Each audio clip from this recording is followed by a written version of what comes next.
Well, hello and welcome to MotorWeek 88. We're glad to have you with us. This time we're going to begin with an old saying. If wishes were horses, beggars might ride. In our case, we would definitely wish for a prancing horse, the almost mystical symbol of Ferrari. Yes, we have dream cars too. And this Ferrari Testarossa is at the leader of our fantasies. With 12-cylinder power and an over $120,000 price tag, it's obvious that Testarossas are hardly commonplace transportation. But this time, when we begged Ferrari to let us take you for a ride, all of our wishes came true. It happened one fine autumn morning at Pocono International Raceway in northeastern Pennsylvania. The Ferrari Testarossa came the way of most wishes with an aura brighter than its flawless red paint job. Most everyone's familiar with that Testarossa aura, thanks in part to the smoke, light, and bullets of Friday night TV. But beneath the aura is quite another thing. The Testarossa is a machine, a complicated machine, a well-crafted machine, but a machine nonetheless. Its name even comes from machinery. Testarossa is Italian for redhead. The name was originally given to the 1950s Ferrari race cars that had red-painted 4-valve cylinder heads. And this 5-liter flat 12 redhead with its 48 valves at full chat pumps out 380 horsepower and 345 pound-feet of torque. The power is transferred to the ground by a 5-speed manual transaxle only. The shift pattern is racing style, with first down and to the left. The linkage is bulky, and the 1-2 upshift is a tough one to make gracefully. You can't be gentle with the shifter. It takes a brutal blow from the heel of your hand to drive it home to second.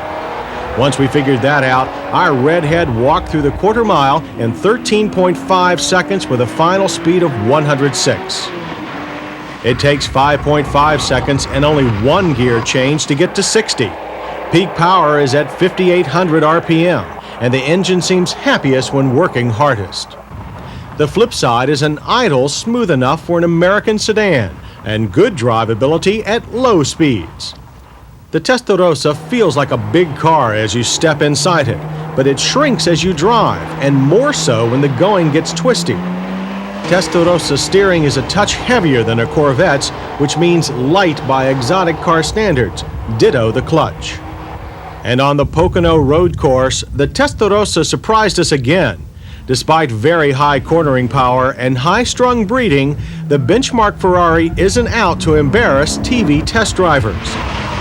Tight turns are met with gentle plow at the front end. The rear end will swing out, though, if you blunder on or off the throttle at the wrong time. Entering a fast, high bank turn, the Testarossa gives you the feeling its rear end would like to creep around, but it doesn't. And at high speed in a straight line, the car just feels glued. Ferrari claims a top speed of 177. We had room enough for only 145. Still, fast enough to give the brakes a good workout. And in stops from legal speeds, distances averaged 117 feet. The pedal has a firm, inspiring feel, but we're sorry to say the Ferrari doesn't have state-of-the-art anti-lock brakes. If the Ferrari is foremost a machine, its second strength is providing a good place to operate that machine. Room is good and the surroundings pleasant, if a bit bland. A clock, oil temperature, and fuel gauge are located in the central pod. The main gauges are in front of the driver. They're plenty big with brilliant orange-on-black faces. Seats are comfortable and upholstered in leather. Adjustments are all mechanical, and some can be awkward to use. Outward visibility is very good compared to most mid-engined exotics, which have very little. The pedals are offset slightly to the right, but the steering wheel is within comfortable reach and adjusts for rake. The radio is cleverly hidden from thieves behind this panel, but it's a stretch for the driver to operate. Heater and air conditioning controls are cryptic but effective. The same goes for vent controls. Their LCD readouts are neat but hard to read in sunlight. But again, compared to other exotics, the Testarossa's interior is a Ferrari original and not made up of convenient off-the-shelf switches and parts. And even though this is a rear-engine car, there's room for carrying things, as long as they're little things. As for luggage room, there is some, and to be fair, it's more than we expected. If it matters to anyone, the Testarossa is EPA rated at 10 city, 15 highway. And the price? $121,700. That is, if you can wait for an order from the factory. If you can't, you can buy a slightly used one for $140,000 to $150,000. That says something about the law of Ferrari supply and demand. In our safety check, the Testarossa passes with front passive restraints and radial tires. It fails to have 5-mile-per-hour bumpers and anti-lock brakes. The Testarossa hit us just right with terrific acceleration, handling, comfort, ease of driving, and superior fit and finish. On the miss side, we didn't like the Testarossa's bulky shifter or mechanical seat adjustments, and we really think a car in this league should have anti-lock brakes. For comparison, there's only one car that comes close, the Lamborghini Countach. It sells for a similar price, but it lacks the Ferrari's refinement, finish, comfort, and resale potential.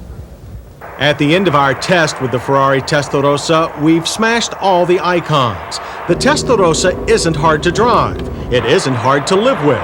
It isn't for gods or for TV stars in silk Italian suits from the land of pink flamingos. This Ferrari is the first exotic car for mere car-loving mortals, providing they have the cash. And that makes the Testarossa all the more worth wishing for.